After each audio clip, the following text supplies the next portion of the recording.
Olá, pessoal dos 8º anos, eu sou a professora Amanda e hoje estamos em mais uma aula de matemática sobre os números racionais, irracionais e os números reais. Então vamos dar sequência ao nosso estudo sobre os conjuntos numéricos. De imediato, vamos observar a seguinte situação mostrada aqui, onde diz o seguinte: uma peça de tecido com 75 metros vai ser dividida em 10 partes iguais. E a pergunta é: quantos metros terá cada uma dessas partes? Então a gente já percebe aqui o conceito de um novo conjunto, que é o conjunto dos números racionais, ou seja, para a gente conseguir responder essa pergunta, nós podemos efetuar a seguinte divisão, como mostrado aqui no quadro, que é a divisão de 75 por 10. Quando nós dividimos 75 por 10, vejam que o resultado não é uma divisão exata, ou seja, não é um número natural exato.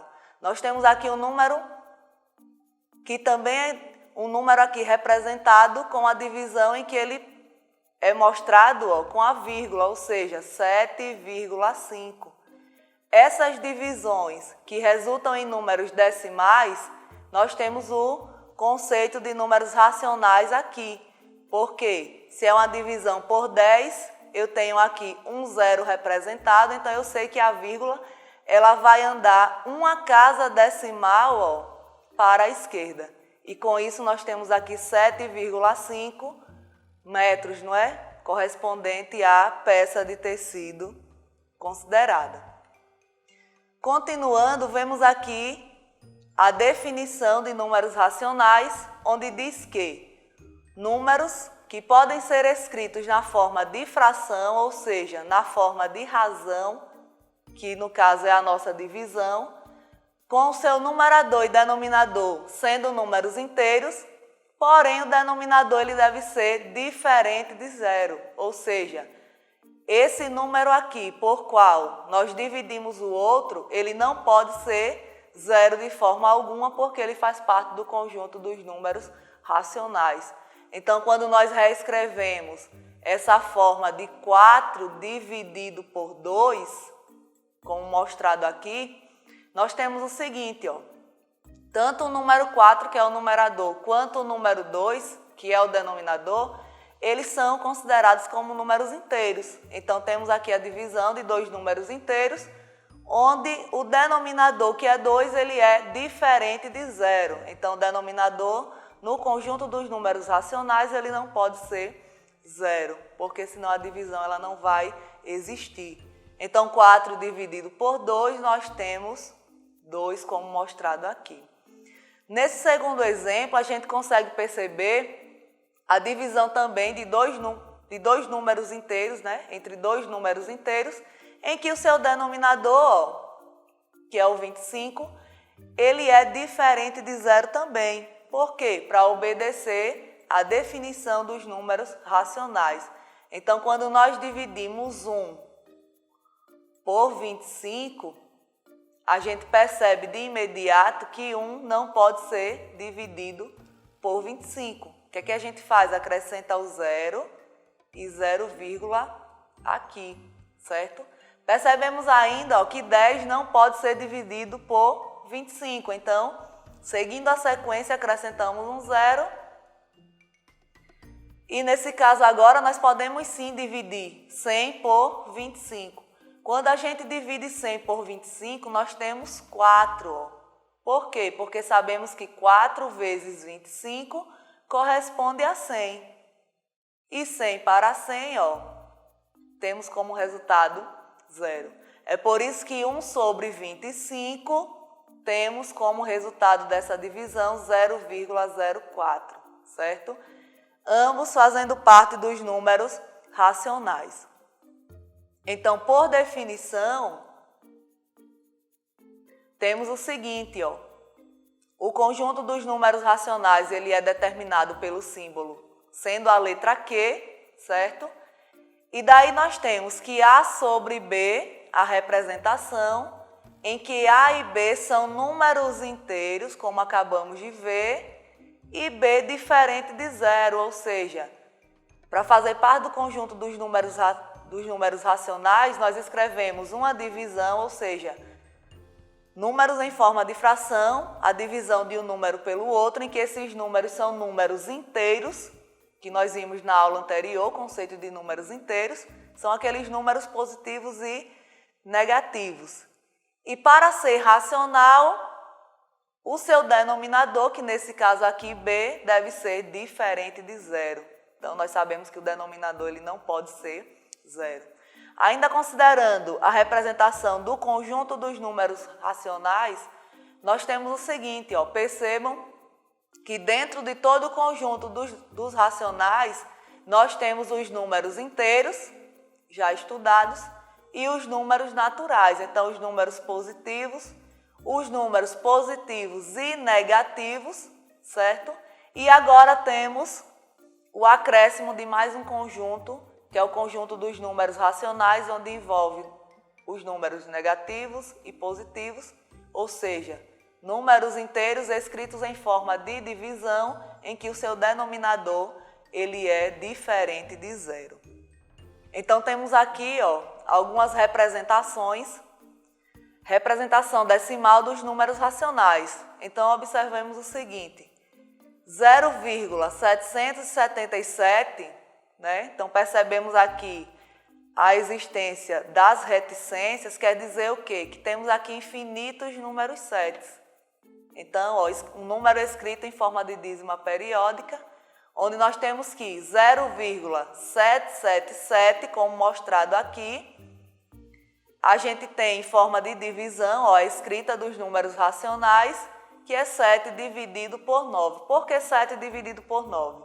Eu vejo que o número que se repete aqui é apenas um número, e nesse caso é o número 7. Então, por isso que nós temos o 7 dividido por 9. Observando a segunda situação, nós temos o seguinte, 0,045. Então, vemos que, após a vírgula, para essa situação, nós temos 3 casas após a vírgula, 3 casas decimais. Então, esse número aqui, a representação de 0,045, com 3 casas decimais após a vírgula, pode ser escrito de forma 45 dividido por 1000. Por que dividido por 1000 e vai resultar em 0,045? Nós sabemos que o número 1000 ele tem 3 zeros, ele possui 3 zeros aqui em sua formação. Então, quando nós dividimos um valor por 1000, esses 3 zeros correspondem a 3 casas decimais que a vírgula vai andar, nesse caso, para a esquerda, como mostrado aqui.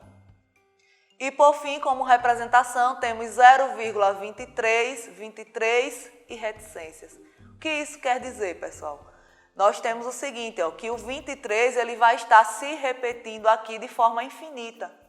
E conforme mostrado no primeiro exemplo da primeira representação, se eu tenho 7 dividido por 9 e tenho como resultado 0,777, onde se repete apenas o algarismo 7, eu tenho agora o 23 se repetindo nesse caso aqui, infinitas vezes. Então, significa o quê? Que eu tenho 23 dividido por 99. Porque eu tenho agora 2 algarismos que se repetem de forma infinita. Com isso, vemos agora a definição de mais um novo conjunto, que é o conjunto dos números irracionais. Vejam que aqui na nossa representação, mostrada aqui, nós temos tudo que foi visto anteriormente, o conjunto dos números naturais, formado pelos números positivos, o conjunto dos números inteiros, que já envolve o conjunto dos naturais dentro dele. Então, nesse caso, os inteiros são formados por números positivos e o acréscimo agora dos números negativos. Então, por isso que ele é denominado como conjunto dos números inteiros. E temos o conjunto dos números racionais, que foi o que nós acabamos de ver. Aquele conjunto formado pela divisão, ou seja, é escrito de forma fracionária, né, em forma de razão, a divisão entre dois números inteiros em que o seu denominador ele precisa obrigatoriamente ser diferente de zero. E agora, conhecendo o conjunto dos números irracionais, são aqueles números que são também decimais, infinitos, como vimos em algumas situações, porém eles são não periódicos, ou seja, não há uma repetição em relação ao seu resultado. Os números que vêm após a vírgula, eles não são escritos de forma repetida, como vimos em alguns exemplos anteriores. E com isso, os números racionais eles não podem ser representados por meio de frações irredutíveis, que foram as frações que nós acabamos de visualizar. Então, observem o seguinte, vejam que como os números irracionais eles são não periódicos, então nós não temos o conjunto dos racionais dentro deles. Como essa representação, nós vemos aqui o conjunto dos números irracionais escritos em uma forma separada, certo? Eles estão separados dos racionais, que os racionais nós sabemos que envolvem inteiros e naturais também. E já puxando a definição do conjunto dos números racionais e como está representado aqui, nesse conjunto, os números reais nada mais é aquele conjunto que envolve todos os demais conjuntos, ou seja, dentro do conjunto dos reais, nós temos os números positivos, que são os números naturais, nós temos os números positivos e negativos, que são os números inteiros, temos os conjuntos que podem ser escritos em forma de fração, com divisão exata ou em forma decimal, seguindo uma sequência numérica, e temos também aqueles números que são decimais que não são periódicos, ou seja, eles não seguem uma sequência correta, uma sequência como é o caso dos números racionais a partir de suas divisões. Então, os números racionais temos como o conjunto que envolve todos esses demais, como mostrado aqui, toda essa representação aqui corresponde aos números reais, certo? Então, dando continuidade, para representar aqui, temos um exemplo onde diz o seguinte, represente cada um dos números abaixo na reta numérica. Temos números, escritos em forma de raiz. Consequentemente, fazendo aqui a reta numérica, vamos representar aqui a nossa reta numérica. Se eu tenho números escritos em forma de raiz quadrada, como mostrados aqui, esses números, raiz quadrada de 2 menos raiz quadrada de 3, menos a raiz quadrada de 2 e a raiz quadrada de 3, são números irracionais. Quando a gente vai representar esses números na reta numérica, nós temos aqui o número 0 já representado, e a gente pode fazer algumas marcações dos números naturais, para ficar melhor em relação à sua representação. Então, aqui eu tenho 1, aqui eu tenho 2. Do 0 à direita tem os números positivos e do 0 à esquerda, como nós vimos nos números naturais e inteiros, nós temos os números negativos que correspondem justamente ao conjunto dos números inteiros. Então, se aqui pede para a gente determinar, nesse caso aqui, e representar a raiz de 2 na reta numérica, eu vou calcular aproximadamente a raiz de 2 e percebo que a raiz de 2, raiz quadrada de 2, ela é aproximadamente 1,41, certo? Então, 1,41 é um número positivo, a raiz de 2 é positiva, então já sei que a sua localização na reta numérica vai estar do 0 à direita, é um número que é maior que 1 e menor que 2. Então, eu posso afirmar que nesse ponto aqui, eu tenho raiz de 2. Quando a gente vem para a representação de menos a raiz de 3, menos raiz quadrada de 3. A raiz de 3 ela tem aproximadamente 1,73. E o que é que acontece? Se é menos raiz de 3, então eu vou ter menos 1,73. Eu vejo que é um valor negativo, então vai estar no lado esquerdo, ó, do zero à esquerda, na reta numérica, e de forma negativa. Então, nós temos aqui menos 1, menos 2. Então, consequentemente, ó, próximo ao número 2, como mostrado aqui, eu tenho menos a raiz quadrada de 3, certo? E representando agora menos raiz de 2 e raiz quadrada de 3 positivo, a gente pode afirmar, ó, que aqui, ó, próximo ao 1, eu já sei que a raiz quadrada de 2 ela vale aproximadamente 1,41. Então, de forma negativa, eu tenho aqui menos raiz de 2. A raiz de 3 que acabamos de ver é aproximadamente 1,73. Então, aqui, ó, nesse ponto específico da reta, nós temos a raiz de 3 positiva. Então, vemos que raízes, nesse caso aqui, que são raízes que não são exatas, certo? Corresponde ao conjunto dos números irracionais. O número 1, o número 2 e o número 0, conjunto dos números naturais, positivos e negativos, como representados aqui na reta. Nós temos o conjunto dos números inteiros, né? E uma representação de número racional, né? Um número que pode ser escrito em forma de fração. Por exemplo, se a gente quiser representar 1 sobre 2, certo? Ou seja, 1 dividido por 2, e percebemos que 1 sobre 2 é um número racional. Por quê? Porque ele é formado, tem uma divisão entre dois números inteiros, em que o seu denominador, que nesse caso é o 2, ó, ele é diferente de 0.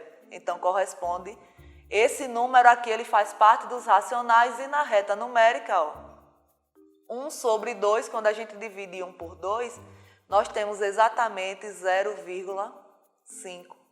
0,5 positivo está, ó, exatamente entre 0 e 1. Então, a sua localização, 0 e 0,5, corresponde também a 1 sobre 2. Então, a gente pode representar em forma fracionária, como corresponde justamente aos números racionais, como também os racionais em forma de decimal, que nesse caso é um decimal exato. E observando toda a reta numérica e todos os seus elementos aqui representados, nós temos, ó, a partir de toda essa representação aqui, nós temos os números que chamamos elementos que fazem parte do conjunto dos números reais, que é aquele conjunto que abrange todos os demais conjuntos. Então é isso, pessoal, todo o estudo sobre conjuntos numéricos e nos encontramos na próxima aula. Tchau!